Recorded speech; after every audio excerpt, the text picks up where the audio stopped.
Masayang araw mga ka-PL! Biglang na blanco si Auntie Claire sa tanong ng isang media na kung hindi ako nagkakamali, taga TV5 yata ito mga kababayan, na ang tanong ko sa kanya, yung tungkol po sa sinabi ni VP Inday Sara nung siya ay naroon po sa Australia na nabudol, nibangag ang maraming Pilipino. Ang tanong sa kanya nitong media, Yusek, ano pong masasabi ninyo doon sa sinabi ni VP Inday Sara na nabudol, nibangag ang maraming Pilipino? Nagkautal-utal.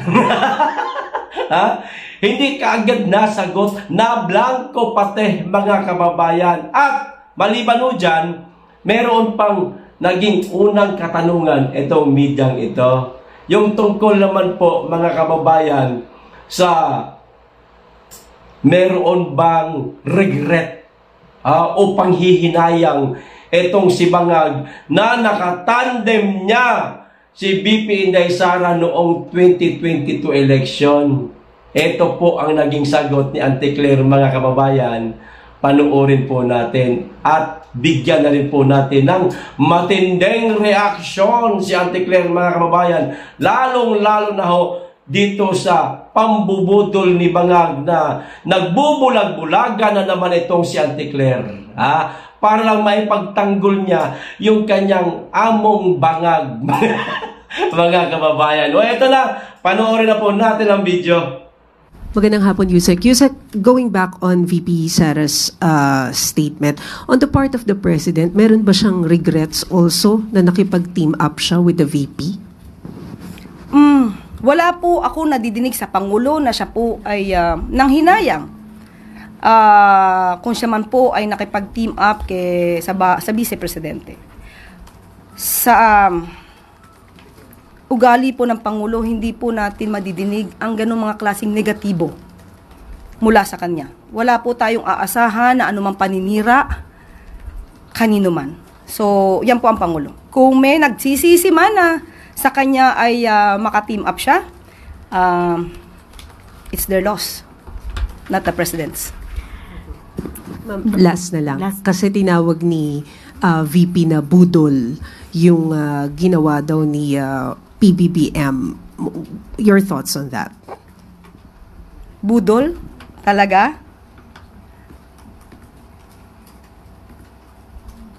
Hindi ko alam kung sino ba ang nambudol. Hindi natin alam kung sino ba ang nambubudol. Sa panahon, sa nakikita po natin na pagtatrabaho ng Pangulo, sa pag-uutos sa amin na focus sa trabaho at hindi pamumulitika, sino ba talaga ang nambubudol? Di ba gaya ang tagal niya nakasagot mga kababayan, natigilan siya nablanko siya sandali. Parang hirap na siyang magsalita ba? Teka, saan ako huhugot ng mga sasabihin ko para hindi ako napahiya o mapahiya. Sabay, nung sumagot na siya, nagka-utal-utal naman itong si Auntie Claire, mga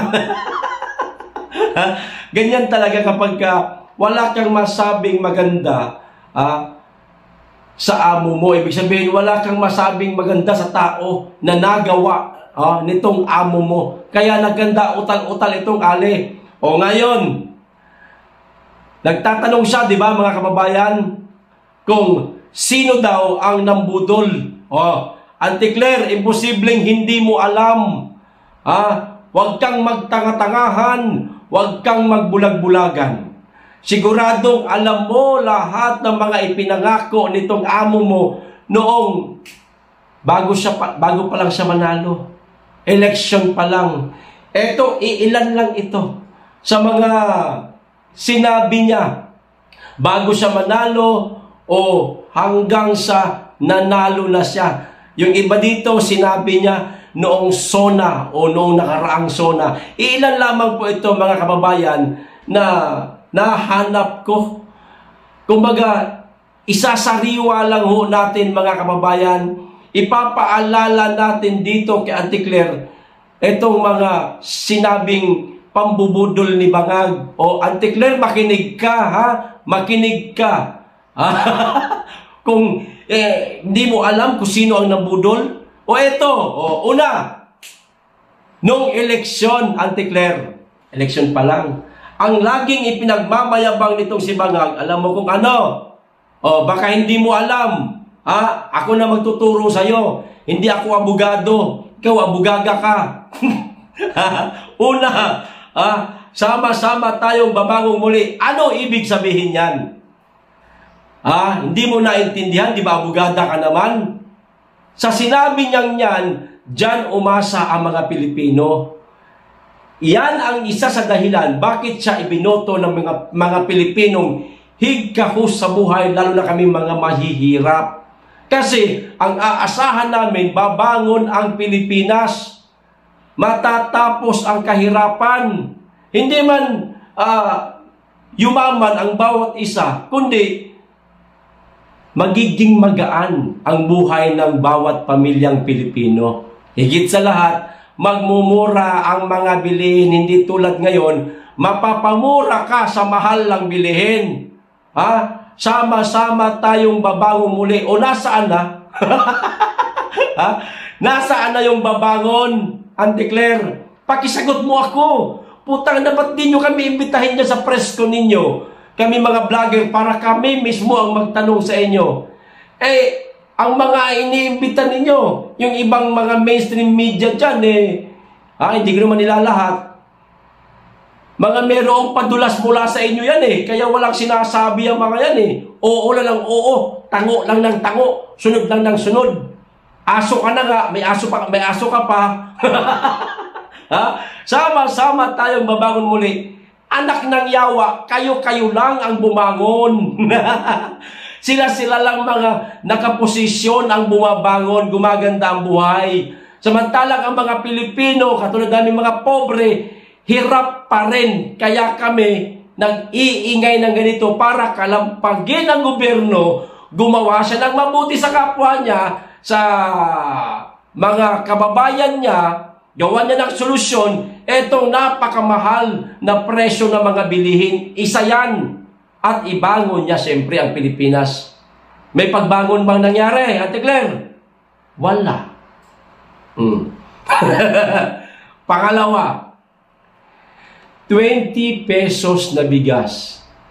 Meron na ba, Ate Claire? Oo, PL, meron na. Nasa kadiwa na 5 piraso lang. Pili lang po yung makakabili ng 20 pesos na bigas. Ang gusto ng tao, Auntie Claire, pagpasok niya sa palengke, may nakahilera dyan na 20 pesos na bigas, na magandang klaseng bigas, hindi naman yung nakikita natin na may nakalagay pang-aso. 20 pesos nga, pang-aso naman. O kung meron naman sa kadiwa, 5 piraso lang yata yung kadiwa ninyo. Sa palagay ninyo, maaako pa nitong kadiwa ni Bangag ang 100 million Pilipino sa buong bansa o buong bansa o pagpalagay natin kasi yung iba nasa ibang bansa OFW no? Sabihin na lang natin 100 million na lang. Maaako pa nitong kadiwa na ito para bumili ng 20 pesos na bigas? Hindi yan ang hinahanap ng tao. Dapat pagpasok sa palengke, naroon yung bigas na makakain ng tao, at hindi pagkain ng aso. O ano tawag mo dito? Pambubudol number 2. O eto, pambubudol number 3, mga kababayan. Ipinangako nitong si Bangag, noong 2022 election, na ipagpapatuloy niya raw, mga kababayan, ang build ni dating Pangulong Rodrigo Roa Duterte. Di ba? Ipagpapatuloy natin ang pagpapagawa ng maraming infrastruktura na papakinabangan ng ating mga kababayan. Bangag ka, mambubudol ka. Pinalitan nila ng BBM, Build Better More. Ang sarap pakinggan.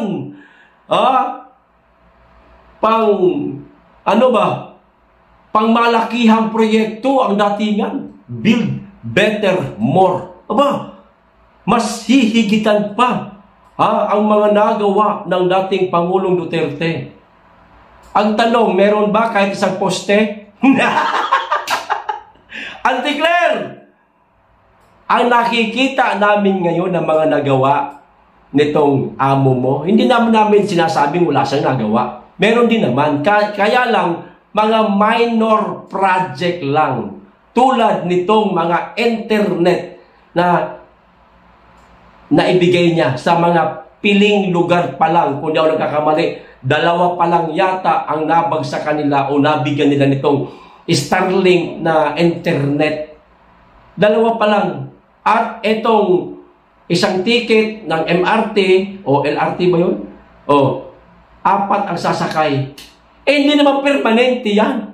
Kapag siya umalis, pagkatapos ng kanyang termino, pwedeng tanggalin yan. Pwedeng baguhin yan. Kung di ako nagkakamali, executive order lang yata yan. Pwedeng baguhin yan eh. Pwedeng ipatigil yan eh. O, di tapos na. O, nangyayari lang yan ngayon kasi nariyan siya. Pagkatapos niya, pwedeng baguhin yan. Yun ang sa palagay ko lang O ano pa bang nagawa niya? Wala na. Nasaan yung build better more? Di ba kayo wala? Yung San Juanico nga, hindi niya mapagawa. Meron pa siyang pinakita, mga kababayan na papel. Sa media yun nakita ko kayo na sa balita. Sabi niya gano'n, tignan nyo. Sabi ni Bangago, tignan nyo to. Yung ilalim ng San Juanico, puro kalawang na. Puro na daw kalawang. Tapos yung troso, nabubulok na. San Juanico, bakal yan Bakit may troso? Nagtataka ako. Bakit ba? Teka, ang alam ko, San Juanico, 2 klaseng materyales meron dyan. Walang kahoy yan. Bakal at saka semento. Semento yung pinakapundasyon na nagmula doon sa tubig at pataas, pinagkakabitan itong mga bakal na yan. Pero bakit may troso? May troso daw, sabi ni Bangag. Kita mo na gano'ng kabangag yung amo mo, Auntie Claire. Walang build better more na nangyari. Hindi niya natupad yung pinangako niya na ipagpapatuloy niya ang build ng dating Pangulong Duterte. Budol pa rin. Pangatlo na yan. Pangapat. Nagyabang siya. Noong huli niyang sona, eto, magsusona na naman siya. Ano kaya ipagmamayabang niya? Wala. Kaya tignan nyo ano nangyari ngayon. Sangkaterbang mga droga mga kababayan, ang mga nakikita o natatagpuan o nasabat daw nila. Hindi ko maintindihan, nasabat. Kapag sinabing nasabat, merong pinagsabatan. Ibig sabihin, merong tao na may hawak nitong droga o nahuli sa kanyang mga kamay mismo itong sangkaterbang mga droga. Wala po tayong nakitang taong nahuli. Droga meron, oo. Baka nga tanim lang ito, mga kababayan, ano? Baka nga itinanim lang, inilagay lang dyan sa warehouse na yan, tapos kunwari papasukin ng mga pediya. Pagdating, ay, dami droga. May media. Pak, pak, pak, pak. Ang bango-bango ni Bangag. Pero wala tayong nakitang nahuli na mga Lord. Flood control project na ipinagmamayabang niya. Nasaan na? 5,500 flood control project pinagmayabang niya sa zona niya. Meron ba, Auntie Claire? Meron ba? Kamusta ang NCR ngayon? Araw-araw nang inuulan. Nung isang araw pa ako nakakakita sa Facebook post nila, nagbabaha na. Meron bang flood control project? Wala. Kasi kung meron, hindi magbabaha ng ganun kataas. Pasalamat kayo. Simpleng ulan pa lang ito, hindi pa ito bagyo. Mas lalo na pag bumagyo na. Baka hanggang liig na yung baha. naglutangan pa yung mga basura. Meron bang nangyaring flood control project? Auntie Claire? Walay. Ano tawag dyan? Budol. Di ba, Auntie Claire? Ang tanga-tanga mo kasi. Nagbubulag-bulagan ka eh. Nagtatanga-tangahan ka eh. O, ito pa. Hindi pa, marami pa to. Sabi ni Bangag, hindi natin papapasukin ang ICC sa ating bansa. Kasi wala silang jurisdiksyon na manghipasok sa ating bansa. Nasaan ang dating Pangulong Duterte, Auntie Claire? Nasa The Hague, Netherlands. Yan ba yung sinasabi o sinabi ni Bangag na wala tayong pakialam dyan sa ICC. I-reject natin ang ICC. Hindi natin papapasukin yan. Wala silang karapatang manghimasok. Ano nangyari? Bakit nakuha yung dating presidente? Hindi dahil sa mahal namin ang dating presidente. Kaya kami ganito nag-iingay tungkol dito sa pagpapapasok ni Bangag sa ICC sa ating bansa. At yan talaga ang katotohanan. Pinapasok niya talaga. Sa kabila ng mga sinabi niyang hindi niya hahayaang manghimasok ang ICC sa ating bansa. O ano tawag dyan, Auntie Claire? Budol pa rin. Di ba, Auntie Claire? Meron pa. Wala dito sa listahan ko. Pero idadagdag ko. Teka, ito muna. Nakalimutan ko eh. Isa dan sa mga sinabi niya noong na 2022 election na ibababa niya ang presyo ng mga bilihin. Lalong-lalo na dito sa mga agricultural product. Sabihin na nating bigas. Ano nangyari? Magmumura na daw ang presyo ng mga bilihin, mga kababayan. Ang tanong, nagmura ba? Di bagay pagpupunta ka ng palengke, mapapamura ka sa mahal na presyo ng mga bilihin. Auntie Claire, hindi ka ba namamalengke? Siguro naman nagugulat ka sa 1,000 mo. Putragis, ilan lang ang nabibili mong pang-ulam ninyo. Palibasa kasi mayaman man kayo, may pera man kayo, laki man ang sweldo mo dyan kay Bangag.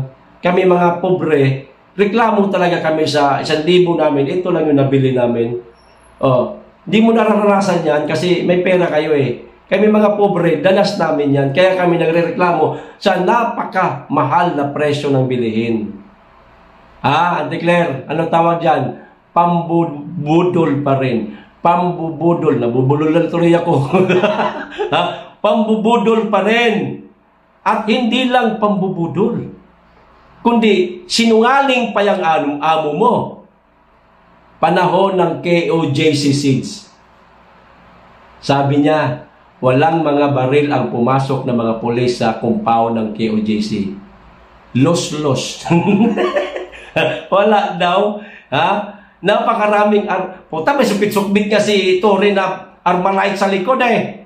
Kitang-kita ko ng mga mata ko, naroon ako, Auntie Claire. 16 days ako naroon. Wag mo kaming gawing tanga. Wag mo masyadong ipagtanggol yung among Bangag. Bangag yan.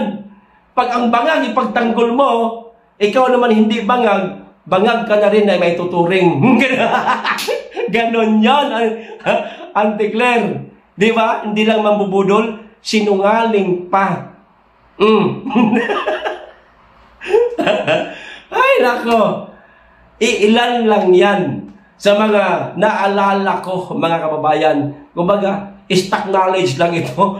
Hindi na po ako naghanap pa sa mga internet kasi matatagalan po tayo. Ilan lang po yan na mga naalala ko. Ngayon, kung meron pa kayong naalala, mga kababayan, pwede nyo hong i-comment para mailista po natin nang sa ganun sa susunod na mga video natin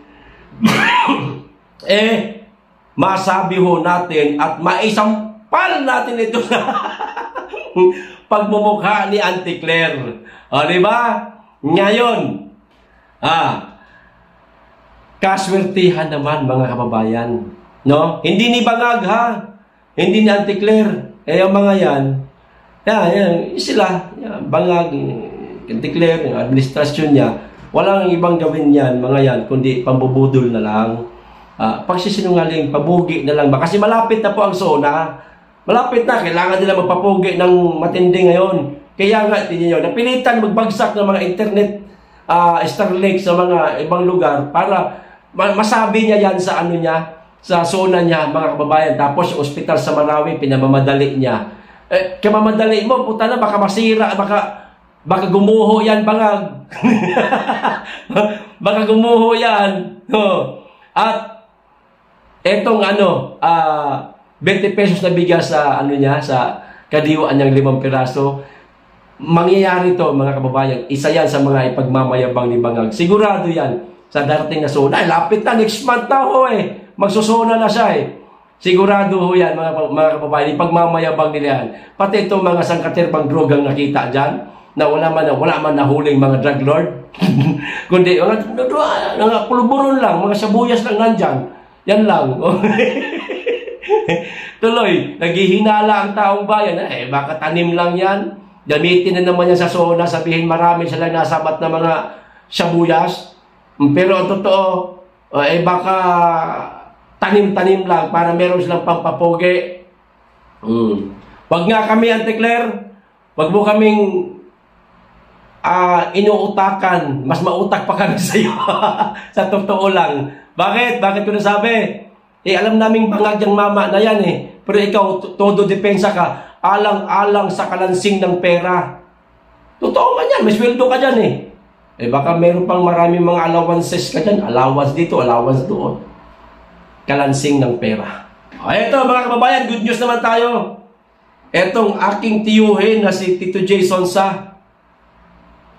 Ayos na. Wala nang problema itong aking tiyuhin, mga kababayan. Ang sabi dito, justice is done. Walang sagka sa katotohanan at malayang pamamahayag at pandarahas sa pamamahayag. Case dismissed. Salamat Diyos. Thank you, Attorney Kuya Mark Tolentino and Attorney Eunice Ambrosio of SMNI Legal. Dakal asalamat Pastor Apollo Siki Boloy at sa pangasiwaan ng Sunshine Media Network International o Swarasog Media Corporation. Dismissed na po ang kaso ni Tito J. Sonsa, mga kababayan. Itong tawag ito, inciting to sedition at saka cybercrime, mga basta itong itong nasa ibabaw inciting to sedition na kung di ako nagkakamali, si Tory yata ang nagsampa sa kanya nito ng kasong ito. Dismissed na. Walang mananaig sa katotohanan. Walang mananaig na kasamaan laban sa katotohanan. Kundi, syempre, ang katotohanan lang. Yun. Congratulations, Tito J! Tuloy sa laban. Walang aatras. Bardagulin natin ang mga Bangag. Ayos, so hanggang dito lang. Maraming salamat. Mag-iingat kayo lagi. At higit sa lahat, mahalin po natin ang Pilipinas.